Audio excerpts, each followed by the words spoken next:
കിടിലൻ car race ഉണ്ടോ? അപ്പൊ നിങ്ങൾ കണ്ടോട്ടെ. അതെ ഓളെ പോക്കണ്ട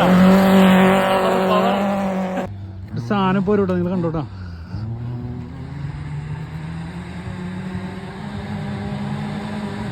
നമുക്കിങ്ങനെ നോക്കിക്കുമ്പോ ഒരു രോമാഞ്ചം വരില്ലേ, മാതിരിപ്പെടേണ്ട എവിടെങ്കിലും.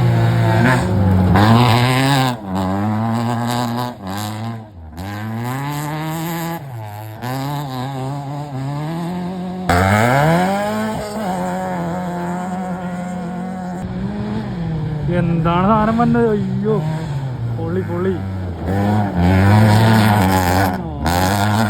ആണ് എൻ്റെ റൈഡർ ഏട്ടൻ. ഹായ് ഒരു ഹായ് ആണെങ്കിൽ ഹായ് കണ്ടാ കിടലൻ വണ്ടിയാണ്, കില്ലർ ബുൾ.